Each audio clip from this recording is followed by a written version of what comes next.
Bonjour, je suis Yolande Poirier, the Oracle Technology Network, and I'm here at Devoxx France, and I'm here with Rémi Forax.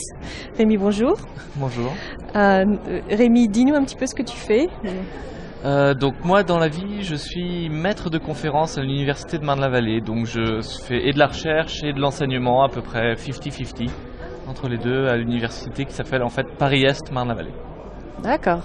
Et alors tu as donné aussi une session aujourd'hui, donc tu peux nous en parler un petit peu? Donc c'est une session sur Invoke Dynamics. Donc Invoke Dynamics c'est quoi? C'est une nouvelle instruction qui a été rajoutée à la machine virtuelle.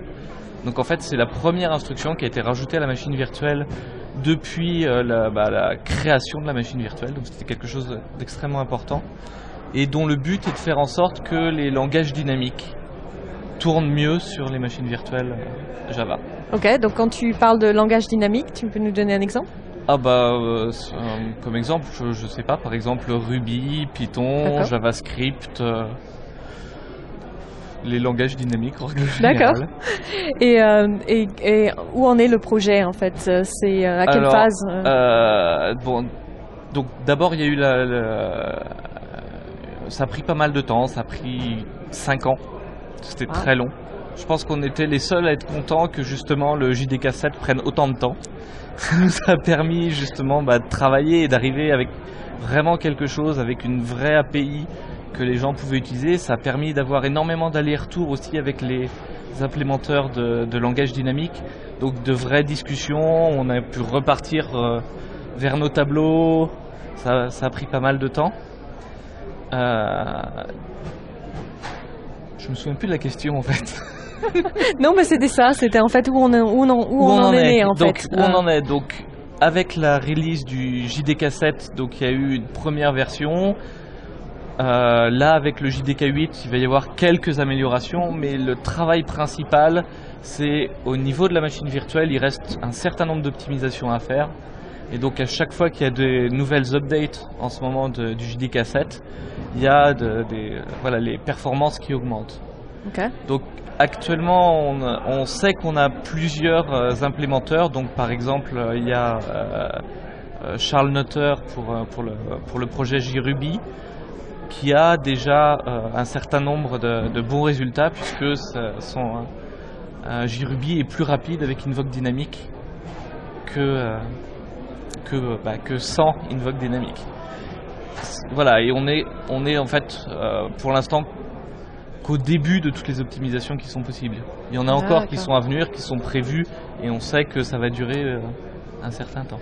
Et bien sûr, on va aussi augmenter l'API, puisque on a déjà eu des retours d'implémenteurs de langage qui disent « Ah, mais il manque ça !» Ouais. Donc, lors du JDK 8 et puis dans les prochains, on va aussi rajouter des API, mais beaucoup moins que ce qui a été fait. D'accord.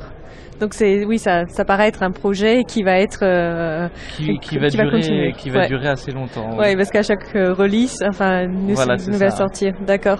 Et combien de personnes travaillent en fait, parce que c'est open source bien sûr. Et combien de personnes? Ça dépend. Si on prend, ça dépend. Qu'est-ce qu'on prend? Est-ce qu'on compte les gens qui implémentent les langages avec?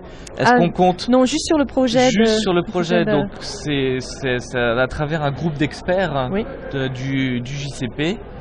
Alors le nombre de personnes qu'il y a actuellement, je sais pas, c'est 6 ou 7. C'est pas énormément de personnes, mais déjà mettre d'accord 6 ou 7 personnes des fois, c'est pas si facile que ça. Sur des choses qui sont extrêmement technologiques. Voilà.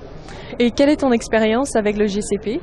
Alors, quelle est mon expérience? C'est une très bonne expérience. Donc, en fait, je fais partie de 2 groupes d'experts. Je fais partie du groupe d'experts d'Invoke Dynamics et du groupe d'experts en ce moment sur les lambda pour le JDK 8 qui va utiliser Invoke Dynamics. C'est une des raisons pour lesquelles je suis dedans, parce que c'est aussi une des choses qui est assez intéressante, c'est qu'au début, on a prévu de faire ça que pour les langages dynamiques. Et en fait, en faisant le travail, on s'est aperçu que même pour Java, ça apportait des choses et ça va permettre en fait d'améliorer la vitesse et d'exécution des lambdas qui vont arriver dans Java 8. D'accord. Donc un travail fascinant en fait, Assez intéressant, qui effectivement. devient de plus en plus important et C'est qui ça, prend et de puis, l'ampleur, quoi. Voilà, moi je fais d'autres choses aussi en recherche Mhm. et c'est assez gratifiant parce qu'on touche énormément de gens en fait. On sait qu'il y a des millions de personnes qui vont utiliser ça. Donc c'est vraiment quelque chose. C'est assez rare qu'on ait en fait entre la recherche et le moment où les gens l'utilisent, voilà, que ça soit une si grande échelle. Ouais, ouais. Et alors, quelle est ton expertise au niveau de recherche? Quel genre de recherche tu fais? Bah moi je travaille. Donc moi j'ai fait d'abord ma thèse sur une partie, les appels de méthode en fait dans la machine virtuelle. Donc c'est quelque chose, voilà, je suis dedans. Donc ça n'a pas beaucoup changé, mais sinon j'implémente aussi des langages. Voilà, donc quelque chose plus proche de la compilation et de ce genre de choses-là. D'accord. Donc pas des langages qui vont être utilisés par tout le monde, mais des langages spécifiques, ce qu'on appelle des DSL, des Domain Specific Language. Donc mais ça c'est plus du travail qui est en collaboration avec des entreprises privées, donc pas forcément quelque chose qui est visible pour tout D'accord. le monde. C'est très bien, très bien. Bah, merci d'être venu, Rémi, et bon travail. Hein, je veux dire, Merci continue. à vous Merci. de m'avoir invité.